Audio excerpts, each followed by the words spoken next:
The plane hummed with the steady rhythm of altitude, that muted, high-altitude silence, broken only by the soft rustle of newspapers, the clinking of glasses, and the low murmur of luxury conversation. First class, polished, calm, expensive. Every seat told a story of status. Every passenger carried the quiet arrogance of power. She moved through the aisle with the calm precision of someone who had done this 100 times, posture straight, uniform crisp, smile professional but warm.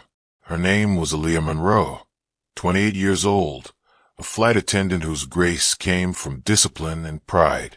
Her movements were fluid, practiced, but there was something deeper beneath her composure, a dignity that couldn't be faked. She reached the third row, where a white woman in a designer blazer sat, early 40s, elegant, and radiating that quiet entitlement money often wears like perfume. The woman lifted her hand, snapping her fingers once, the sound slicing through the calm. Aaliyah turned politely. "Yes, ma'am," she asked softly. The woman's eyes narrowed before her lips even moved. "I asked for champagne 10 minutes ago," she said, her tone slow and condescending. Then, after a pause, that kind of pause that carried poison, she added, "Do they not train you properly for first class?" A murmur rippled down the aisle. Aaliyah felt her heart steady itself against her ribs, but she kept her voice level. "I apologize for the delay, ma'am. I'll take care of that right away." She turned to walk away, but the woman's voice followed, sharper this time. "Wait." Aaliyah stopped. The passenger's gaze dragged down her uniform, a deliberate inspection, then landed on the delicate gold pin at her collar, the one her late mother had given her when she'd earned her first flight assignment. The woman's lips curled. "You should watch how you present yourself," she said coldly. "This isn't coach. That cheap-looking pin doesn't belong in first class." Aaliyah blinked once. The air felt thinner, and then it happened. The woman reached out, as if she had the right, and tugged at the collar of Aaliyah's uniform. The sound of fabric tearing seemed louder than the jet engines. The cabin froze.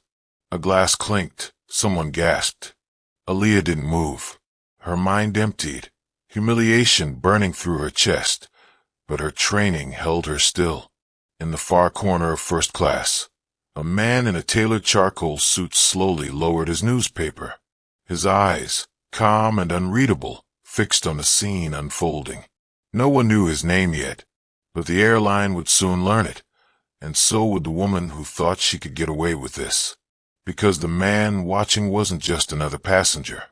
He was her father, and what would follow would shake that airline, that woman, and the world that still believed power could silence dignity. For Aaliyah Monroe, flying had always been more than a job. It was a symbol of freedom. Every takeoff felt like a reminder that she had risen above where she came from, a small-town girl who refused to let other people define her altitude. She loved the precision of it, the crisp fold of her uniform, the way her heels clicked against a jet bridge, the calm professionalism that came with representing something larger than herself. Her co-workers often described her as unshakable, poised, unbothered, graceful even under pressure. What they didn't know was how hard she had worked to master that calm, because Aaliyah hadn't always been composed. Born and raised in Atlanta, she was adopted at age 6 by Marcus Monroe, one of the most powerful black entrepreneurs in America, a self-made billionaire who had built a logistics empire from nothing but determination and grit. To the world, Marcus was a man of vision and wealth. To Aaliyah, he was Dad, a man who had taught her that dignity was her armor in a world that might try to strip it away. He had raised her with quiet strength, never letting her forget where she came from, but also reminding her that where she was going mattered more. He believed in work, real, honest, hard work. That's why when she finished college, Aaliyah didn't join his company or live off his name. She wanted to earn her own way. And so, she joined the airline industry, a decision that surprised even him. "Are you sure?" he had asked her once. "You could run one of my foundations, lead an office, start something new. But Aaliyah had smiled, that confident curve that mirrored his. Dad, I want to see the world, not just own a piece of it. He had nodded, quietly proud. Now, 5 years later, Aaliyah had become one of the youngest senior flight attendants in her fleet. She was admired by her peers, respected by her supervisors, but not by everyone she served. Because no matter how flawless her record, no matter how polite her tone or precise her posture, there were always passengers who looked at her and saw less. It was something she had learned to navigate with grace. The sideways glances, the polite condescension, the overfamiliar tone from those who assumed they could test her patience. She told herself it came with the job. That professionalism meant composure, even when the world pushed you to break it. But that morning's flight from Los Angeles to New York had felt different from the start. The cabin was filled with executives, influencers, and the polished elite, people used to being obeyed. The woman in seat 3A, later identified as Victoria Alden, the wife of a major airline investor, had boarded late, already irritated, her perfume announcing her presence before her voice did. From the moment she sat down, her energy infected the air. Impatient, controlling, superior. Aaliyah had noticed her type before.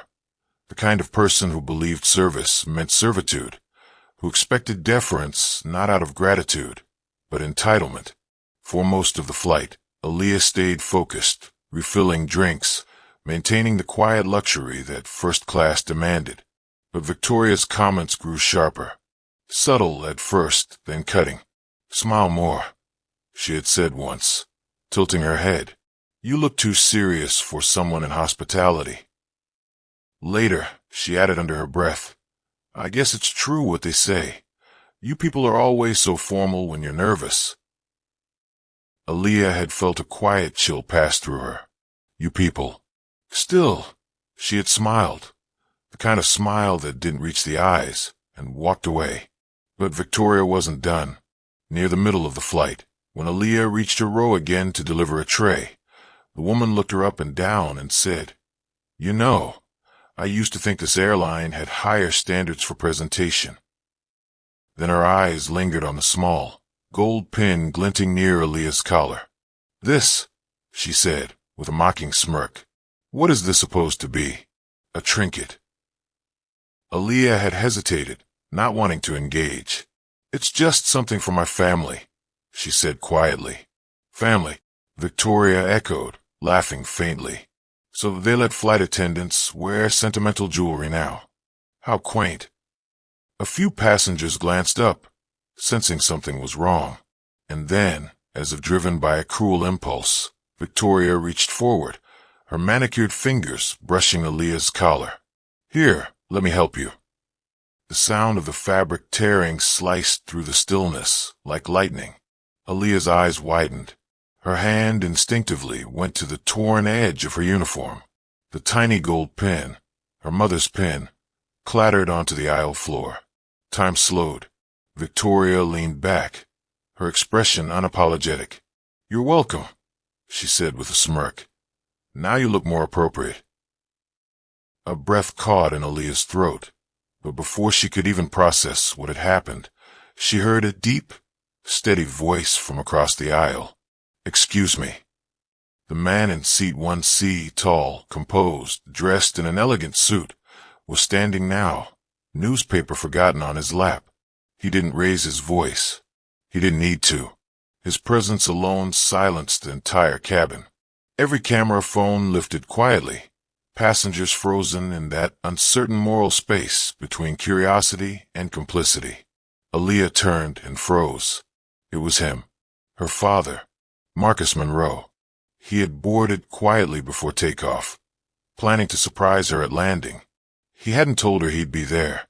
He wanted to see her in her element, doing what she loved, proud of her independence. But what he had just witnessed, that humiliation, that tear of fabric, had changed everything. The cabin was silent now, every breath suspended in the thin air of 30,000 feet. And though Marcus hadn't said another word yet, the quiet power in his eyes said enough. The storm had just begun. At 32,000 feet, Time felt suspended, as if the plane itself refused to move until someone acknowledged what had just happened. The tear in Aaliyah's uniform hung open like a wound, the threads glinting under the cabin lights. The gold pin, small, delicate, once her mother's, lay on the carpet between two rows of polished leather seats, catching the faint reflection of the sky through the oval windows. Marcus Monroe didn't move right away. His gaze stayed on his daughter, not on the woman who had humiliated her. There was no sound but the soft hum of the engines and the faint clink of a champagne flute somewhere behind them. The silence pressed down on every passenger like gravity. Aaliyah tried to steady her breath. Years of training told her to de-escalate, to stay calm, to keep control. But her pulse betrayed her. Hot, furious, humiliated. Every pair of eyes in first class seemed to be studying her now, dissecting her reaction. If she cried, she'd confirm every stereotype. If she snapped, she'd lose her job. So she did what she'd always done. She straightened her back, lifted her chin, and said quietly, "Excuse me for a moment." She turned away before anyone could see her eyes burn. Marcus watched her walk toward the galley, her shoulders squared, the torn fabric fluttering behind her like a flag of defiance. Then, slowly, he turned to the woman in seat 3A. Victoria Alden looked up, startled that anyone had dared to speak to her. She was used to control, to being the one whose complaints shaped outcomes. Her husband's name opened doors, her money built them, and for most of her life, people had apologized before she even decided whether to be offended. But this man didn't look apologetic. He was tall, broad-shouldered, the kind of presence that didn't need to announce authority because it carried its own quiet gravity. His tailored charcoal suit barely shifted as he leaned forward, resting his elbows on his knees. His tone, when he finally spoke, was calm, almost too calm. "I'd like you to pick that up," Marcus said, his eyes never leaving hers. Victoria blinked. "Excuse me." "The pen," he said evenly. "You dropped it." A ripple of tension moved through the cabin. No one had ever spoken to Victoria that way. Not on a plane, not in public, certainly not a man she hadn't acknowledged first. Her lips parted in disbelief. "I'm not."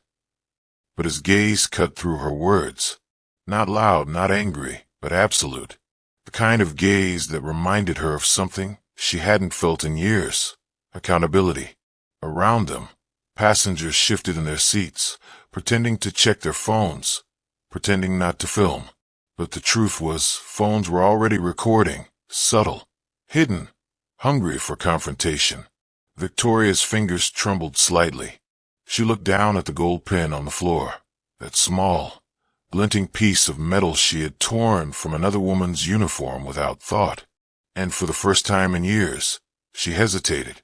But pride stronger than reason, won. "I don't take orders from staff," she said quietly, forcing a smirk. Certainly not from someone defending one. Marcus stood then. The movement was smooth, unhurried, but it felt seismic. The cabin crew at the back froze when they saw him, some recognizing his face, others just sensing the weight of his authority. He didn't raise his voice. He simply said, "Then I suppose we'll let the airline decide who's staff and who's not."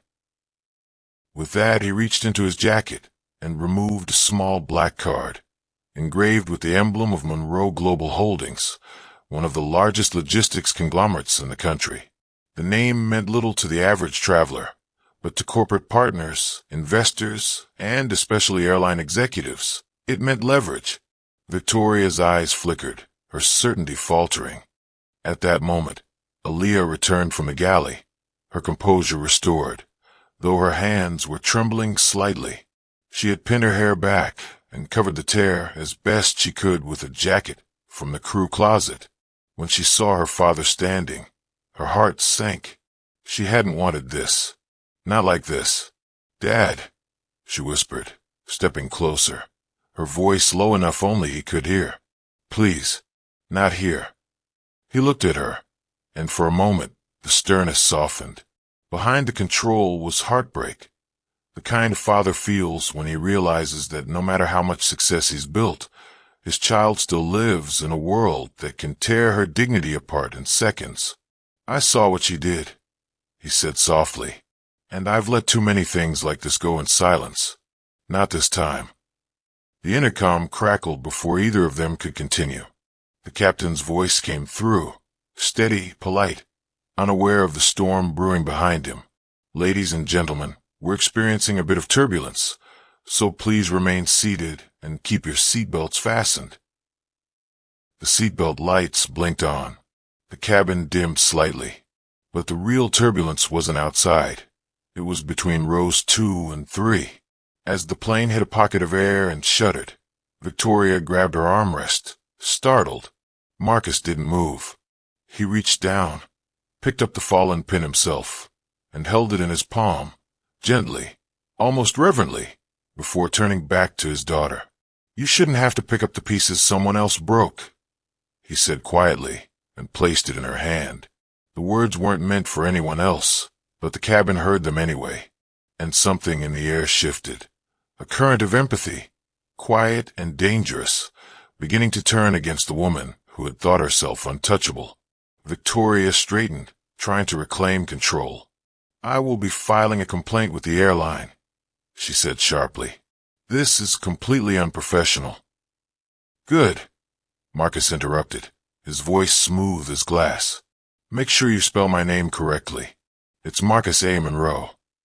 The name hit her like a cold wave. She blinked, searching her memory, her social awareness catching up too late. Monroe. The same Monroe whose company had recently signed a major supply contract with her husband's investment group. The same Monroe whose endorsement could raise, or sink, corporate reputations overnight. Now, for the first time, she looked uncertain. Aaliyah wanted the moment to end. She wanted to disappear into the quiet professionalism she had built her career on. But the truth was, the wound wouldn't close that easily. When they landed, this moment would live on in whispers, in online clips, in quiet boardroom gossip. And she knew, with the ache that only experience could teach, that even if justice came, it would come at a price. The rest of the flight passed in brittle silence. The attendants avoided eye contact. The passengers avoided speaking above a whisper. The only sound was the low hum of the engines and the occasional, soft click of phone cameras trying to capture what they didn't fully understand. When the wheels finally touched down in New York, relief flooded the cabin like oxygen. Passengers exhaled as though they'd been holding their breath for hours. Aaliyah stood near the exit, as procedure required, thanking each guest as they disembarked. Her voice was steady again, every syllable precise, every smile controlled. When Victoria reached her, she hesitated, unsure whether to speak. Aaliyah met her eyes calmly. "Have a pleasant evening, ma'am." There was no anger in the words, just quiet strength, the kind that made even the guilty feel small. Victoria stepped off the plane without another word. Marcus lingered near the doorway, his briefcase in hand. When the last passenger left, he turned to his daughter. "You handled yourself better than most executives I've seen under fire," he said softly. "But this isn't over." And he meant it. By the time they walked through the terminal, the incident was already spreading online. Someone had uploaded a short clip. A few seconds of Victoria tearing the fabric, another of Marcus standing to defend his daughter. No context, just outrage. The internet did what it always did. It judged, divided, amplified. Within an hour, hashtags began to appear. Hashtag flight humiliation. Hashtag Monroe in the sky. Hashtag tore her dress. Public relations departments scrambled. Airline executives made emergency calls. Lawyers began drafting statements. Aaliyah wanted none of it. She only wanted to go home, to shed the uniform and the eyes that had watched her break. But Marcus had already made a decision. For years, he had stayed quiet in moments like this, endured subtle disrespect, buried slights beneath diplomacy. He had built his empire by choosing battles carefully, but seeing his daughter humiliated reignited something older, deeper. He was done choosing peace that protected no one. That night, As Aaliyah sat in her apartment, her phone buzzing nonstop with messages and calls she refused to answer, Marcus stood in front of a row of cameras at his corporate headquarters. His voice, calm but unwavering, carried across every network. Today, on a commercial flight, my daughter, a flight attendant and a woman of color, was physically humiliated by the spouse of an airline investor. This was not a misunderstanding. It was not a minor incident. It was the quiet violence of privilege, the kind that thrives when people look away. His speech ignited a national firestorm. Within 24 hours, every major outlet had replayed the clip. The airline issued a formal apology. Victoria's husband's company released a statement condemning discriminatory behavior. But behind closed doors, pressure mounted, not just from the public, but from Marcus himself, who now controlled multiple contracts that directly affected those companies' operations. He didn't demand vengeance. He demanded accountability. But even as the world rallied, Aaliyah felt a strange hollowness. Justice felt heavy. It wasn't supposed to take this kind of power to make people care. It wasn't supposed to require her father's name to prove her worth. In the quiet of her apartment, she stared at the repaired uniform hanging by her door, the tear stitched, the pin reattached. It was whole again, but she wasn't sure she was, because beneath the viral outrage and the polished apologies, she still remembered how it had felt, the cold sting of being treated like less, even in a space she had earned. And in that memory, she realized something her father would soon act on, something that would transform this single flight into a reckoning far greater than anyone imagined. The world had seen humiliation. Now, it was about to witness consequence. The storm broke 3 days later, not in the sky, but on the ground. By then, the video had reached more than 20 million views across platforms. The full story was out. Names, faces, statements, and silence.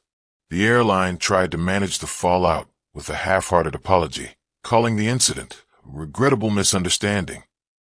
But the world had already chosen sides, and in that division, something powerful began to stir.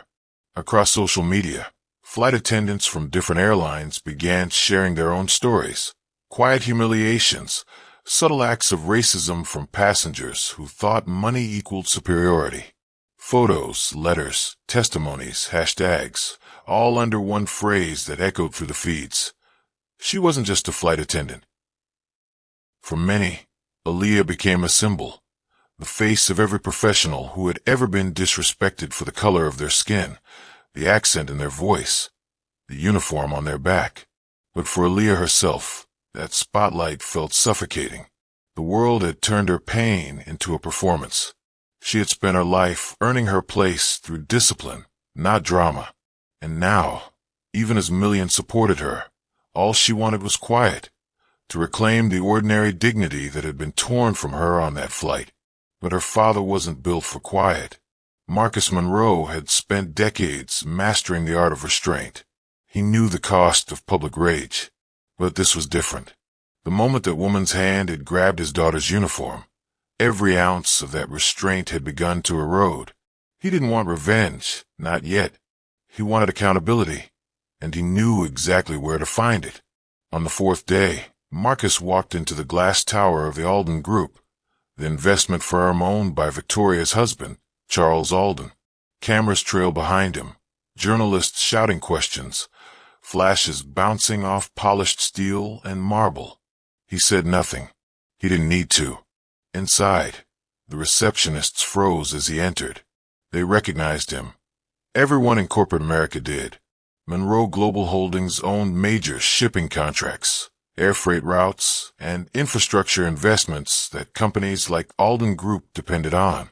He had come without an appointment, and that in itself was a message.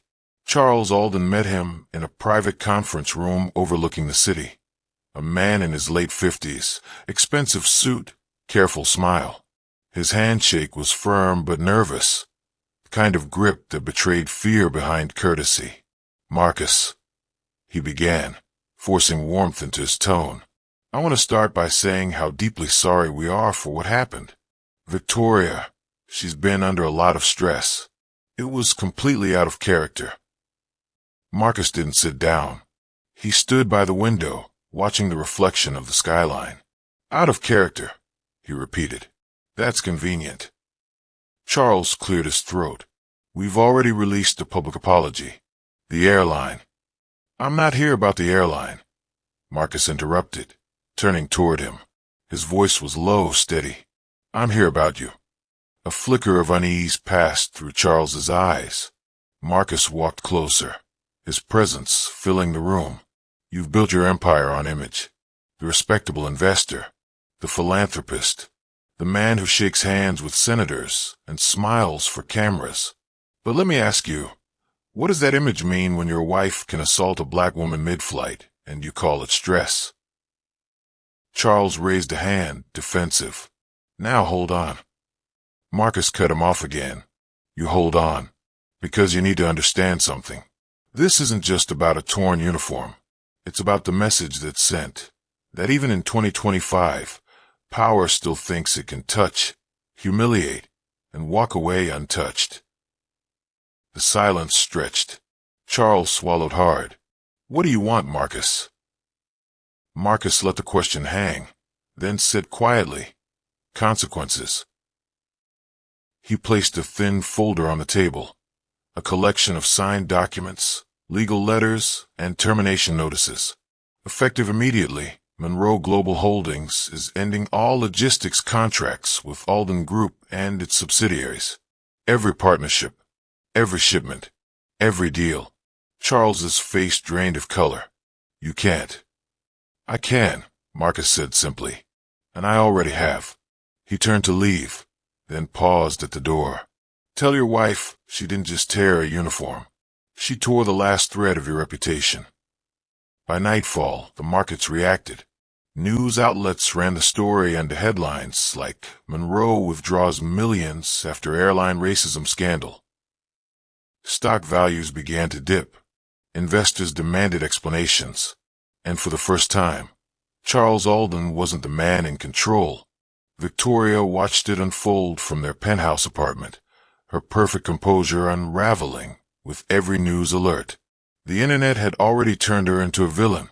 Screenshots of the flight video, comments dissecting her expression, her tone, her privilege. She tried to issue another apology, a statement about regret and reflection, but it only fueled more outrage. People weren't interested in her words anymore.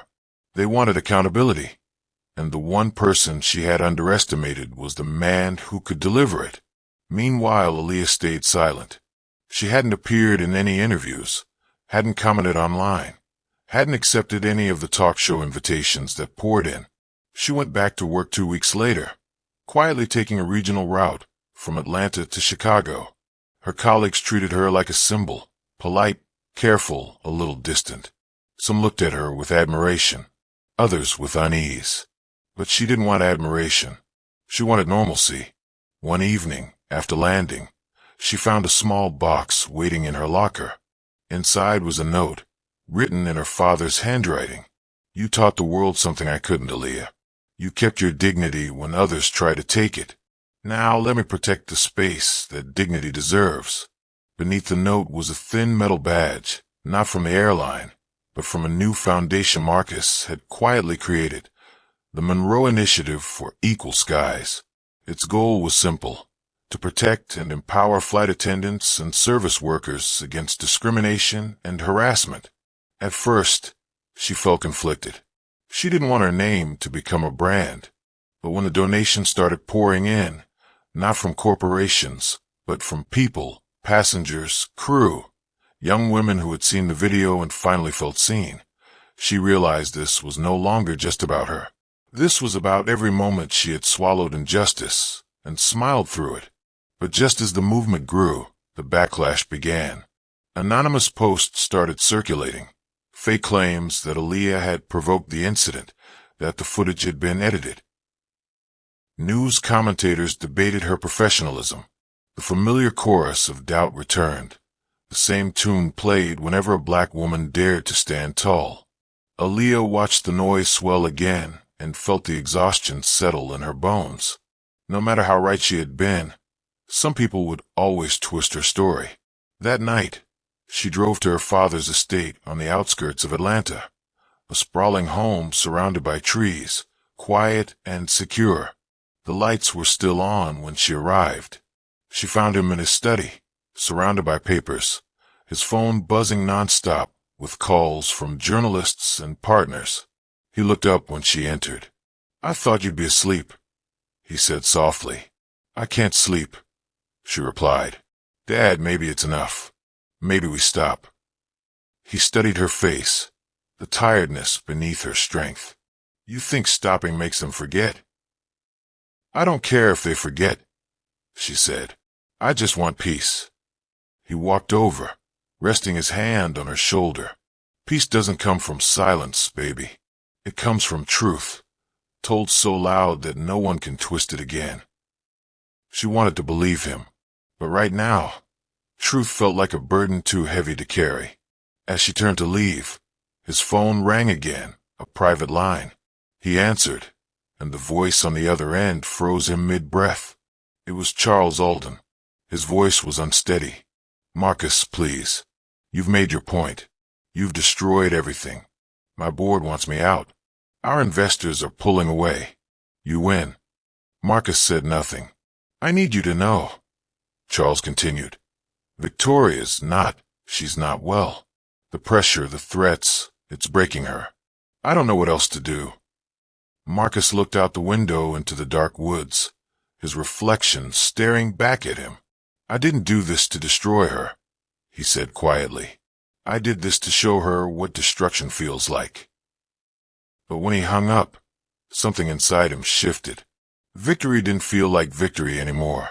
It felt hollow, like justice had taken too much from everyone involved. He realized the breaking point hadn't been that moment on the plane. It was now, in the aftermath, when righteousness began to look like vengeance. The next morning, Marcus called a press conference, not to escalate, but to end it. The world expected fire. Instead, he gave them grace. He stood before the cameras, his expression calm, his voice steady. "My family has carried this moment with pain, but also with clarity. What happened to my daughter was not an isolated act. It was a symptom of something deeper. And while accountability matters, so does redemption. I'm not here to ruin lives. I'm here to rebuild respect." He paused, letting the silence breathe. "So today, I'm announcing that all proceeds from the terminated contracts and the Monroe Initiative's growing fund will go toward education and diversity programs within the aviation industry, because the sky should be a place where everyone belongs." The room fell silent. Even the reporters, usually hungry for sound bites, didn't interrupt. Aaliyah watched from the side, tears blurring her vision. Her father wasn't just fighting for her anymore. He was trying to fix something larger, something broken long before that flight. That night, as the world absorbed his words, something remarkable happened. People who had once attacked Aaliyah began sharing messages of apology. Former critics admitted they had judged too quickly. Even Victoria, in a handwritten letter released through her husband's office, apologized directly, not through PR, but through humility. And though forgiveness wasn't easy, Aaliyah knew this was the first real moment of peace since the humiliation.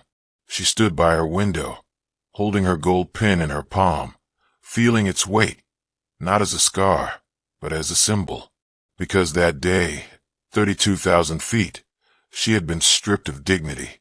But now, standing on solid ground, she realized something her father had always known. No one can take away what you rise above. Morning sunlight poured through the tall glass windows of the Monroe estate, painting soft gold across the marble floor. For the first time in weeks, the air inside was still. No phone calls, no reporters, no public statements. Just quiet. Aaliyah sat on the back porch, wrapped in a shawl, a mug of tea in her hands. The garden stretched beyond her, lush, peaceful, alive. The chaos of the past month felt distant, almost unreal. Yet, every now and then, a memory flashed. The rip of fabric, the gasps, the eyes that refused to see her humanity. She still felt that sting, not just from the humiliation, but from the way the world dissected it afterward. Some had cheered her bravery, others had questioned it, and that was the hardest part, realizing that even in truth, some people would still look for a reason to doubt her. But she was healing. Slowly, she thought about the letter Victoria Alden had sent, handwritten, trembling ink, delivered quietly through her lawyer. It hadn't been posted online. There were no cameras, no headlines, just a few lines of remorse. I am deeply ashamed. What I did was not just cruel, it was revealing. I thought I was angry that day, but what I really was entitled, and that realization has shattered me more than any consequence could. I don't expect forgiveness, only understanding. Aaliyah had read it twice, then folded it away. She didn't forgive, not yet. Forgiveness wasn't an event, it was a process. But she respected the honesty in those words. It was rare, especially from people like Victoria, who had spent their lives insulated by wealth and invisibility. She took a sip of tea, breathing in the stillness, when her father stepped outside. Marcus moved slower these days, not from age, but from the weight of everything he'd carried lately. Still, his presence had that same quiet authority, that same steadiness she'd always relied on. He sat beside her, placing a newspaper on the table. The headline read, "Monroe Initiative Expands to National Program. FAA partners with Marcus Monroe to combat racial bias in aviation." Aaliyah smiled faintly. "You did it." He shook his head. "We did it." "I just wanted peace," she said softly. "Now movement." He looked at her with a gentle pride. "That's the thing about peace, baby. It doesn't come easy. Sometimes it needs a storm to make people listen." They sat in silence for a moment, listening to the wind moving through the trees. It wasn't a comfortable silence, but it was honest. Then Marcus said something that lingered. "You know, when I saw that video, before I reacted, before I made any calls, I kept thinking about one thing. How calm you were. You didn't raise your voice. You didn't fight back. And I hated that." She turned to him, surprised. "I hated it because I knew you'd been trained your whole life to survive that way," he continued. "To stay calm, to stay composed, even when the world disrespects you. And I realized, I taught you that. I taught you to be polite in the face of ugliness. But maybe we shouldn't have to." His words hit something deep in her. Because he was right, that calm wasn't peace. It was armor. A shield built from generations of knowing that anger, even justified, could be misread as danger. "Maybe," she said softly. "But you also taught me something else. That grace isn't weakness. It's control." He smiled, the kind of smile that came from somewhere deep and tired but proud. "Then maybe you're the balance I was never brave enough to find." A few weeks later, the Monroe Initiative officially launched its first scholarship program. Hundreds of flight attendants, pilots, and airline staff gathered in Atlanta for the announcement. Cameras flashed, reporters whispered, and when Aaliyah stepped up to the podium, the room fell into a hush. She wasn't wearing her old uniform. She'd left that chapter behind. Instead, she wore a crisp white suit, her hair tied back, confidence radiating not from defiance, but from calm authority. She began simply. "Sometimes the hardest part of being in the air is realizing that not everyone who boards a plane sees you as human. Some see a servant. Some see a stereotype. Some don't see you at all. But that's changing, because today, we're not just taking off. We're taking back the sky." Applause rose, slow but powerful. As she continued, she spoke not as a victim, but as a leader, someone who had turned humiliation into hope, pain into purpose. By the time she stepped down, tears glistened in the eyes of people who had never even met her. She wasn't just telling her story anymore. She was giving others permission to tell theirs. That evening, after the event, she found herself back in the airplane terminal. Not as crew, not as staff, but as a passenger. She was flying home to visit her grandmother, who still lived in the same small neighborhood where her father had grown up. As she waited to board, she noticed a familiar face at the gate, a young white woman in uniform, nervously adjusting her name badge. When their eyes met, the woman froze for a moment, then walked over. "Ms. Monroe," she said quietly, "I just wanted to say thank you. I'm a flight attendant too. What you did, what you stood for, it made all of us braver." Aaliyah smiled, touched. "You don't have to thank me. Just carry it forward." The woman nodded, her eyes bright with emotion. "I will." As Aaliyah stepped onto the plane, she noticed something else. An elderly black couple seated in first class, chatting comfortably with a pair of white passengers beside them. It wasn't a big moment. No cameras, no drama. Just ordinary humanity. But for her, it meant everything. That's how change really looked.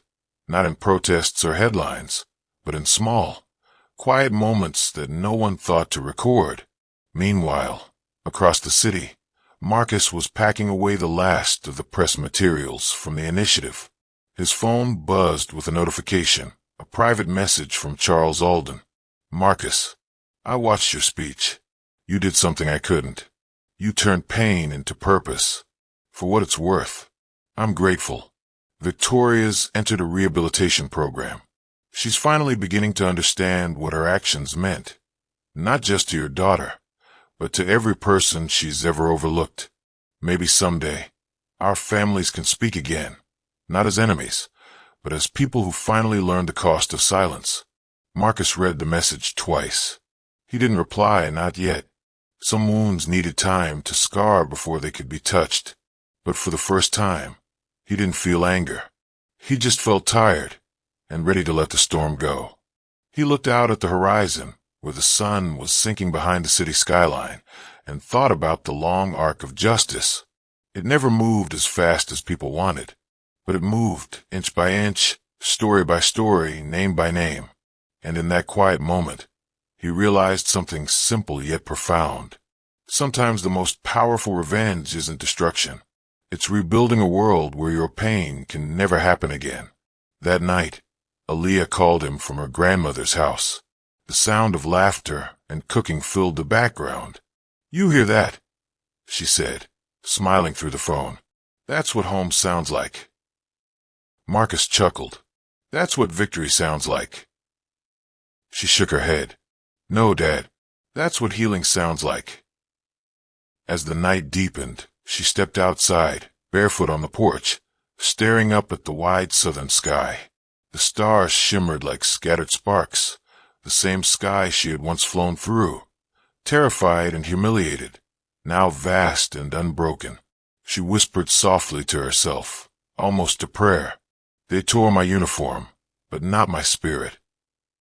And somewhere inside that quiet declaration, she felt the final thread of pain loosen, replaced by something stronger, something unshakable. Not vengeance, not pride, but peace. The camera would open on a slow sunrise over the city, the same skyline where, months earlier, Aaliyah had watched her father's private jet cut across the horizon. Now the light feels different, calmer, honest. It spills across glass towers and tired streets, over neighborhoods where people still whisper about what happened on that flight. The night of quiet injustice turned into a national reckoning. For the first time in a long time, Aaliyah breathes without the tightness in her chest. She stands by her apartment window, hair still wrapped in a silk scarf, coffee cooling in her hands. The city hums below, oblivious, alive, unhealed. Her phone vibrates with new messages, articles, podcasts, talk shows still debating the incident, still dissecting every frame of that viral clip. But she doesn't open them. She doesn't need to. She lived it. What matters now isn't the noise. It's what the silence taught her. That silence inside an airplane cabin when everyone watches racism happen, but no one intervenes. That silence in the boardrooms where people apologize, but never change. That silence in hearts that say, "It's not my fight." Aaliyah has learned to hear it and to answer it. When she finally returned to work, She did it on her own terms. Not for the airline that suspended her, but for the movement that rose because of her name. She created a foundation, Skyline Voices, to support airline staff of color facing discrimination. The first grant went to a young trainee who'd quit after being mocked by passengers. Aaliyah met her over coffee, listened to her story, and said, "You don't have to fly alone." The moment was small, but it mattered, because it was never about revenge. It was about recognition, that the world breaks people quietly, and healing begins when someone finally says, "I see you." Her father, Marcus, sits beside her on the balcony one evening, the city lights twinkling beneath them like runway lamps. He's quieter now, the kind of quiet that comes from understanding, not defeat. His empire hasn't collapsed. If anything, it's evolved. He's invested in new programs for corporate diversity, not the performative kind, but ones where executives are required to listen, to sit across from the people their systems have failed. He tells her, half smiling, "Money can build walls or open doors. I think I spent too long choosing the wrong side of that equation." Aaliyah doesn't respond. She doesn't need to. She knows what he means, and that he's finally using his power for something that isn't just profitable, but human. Weeks later, a letter arrives. Unmarked envelope. Simple handwriting. Aaliyah hesitates before opening it. Inside is a single sheet of paper. The ink trembles slightly, as if written by a hand unsure it deserves forgiveness. "I can't undo what I did," it reads, "but I've watched your interviews. I've read your words. You turned my worst act into something that helped others. I'll never forget that day, or the lesson it gave me. I'm trying to be better, even when no one's watching. Victoria." Aaliyah folds the letter gently. No smile, no anger, just quiet acceptance. Because justice doesn't always come as punishment. Sometimes it comes as awareness. And that's enough. In time, the world forgets the details. New scandals replace old ones. New names trend. New outrage burns through screens. But somewhere in that endless cycle, Aaliyah's story still lingers. Not because it was dramatic, but because it was real. She never planned to be a symbol. She just wanted to do her job.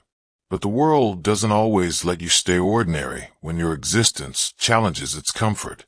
And yet, what happened on that plane, that humiliation, that moment of standing up when it would have been easier to stay silent, reminded millions of people that silence itself can be complicity. That sometimes the smallest act of resistance, a raised chin, a calm voice, refusal to back down, can echo far beyond the moment it was born in. If this story were a film, the last shot would be her walking down a quiet airport corridor, not in uniform, not for duty, but to catch a flight home. No audience, no cameras, just her reflection in the glass as planes lift into the clouds, proof that the sky still belongs to everyone. The narration would fade in, steady and reflective. Racism doesn't always wear a badge or a slogan. Sometimes it hides behind manners, uniforms, and policies. But every time someone stands up, even once, that disguise cracks a little more. That's how change begins. Not with noise, but with courage. A pause. Then, the music swells softly. Strings and piano. The kind that carries both grief and hope in the same breath. If her story moved you, don't let it stop here. Share it. Talk about it. Remember it. Because silence protects the comfortable. But stories protect the truth. And as the screen slowly fades to black, one final line lingers, the same tone as the heart of the story. Her father taught that woman a lesson, but his daughter taught the world one. If this story spoke to you, if it made you feel something, don't forget to like, comment, and subscribe. Not for the numbers, but for the message, because the more we listen, the less we forget. And the less we forget, the closer we get to something that finally looks like justice.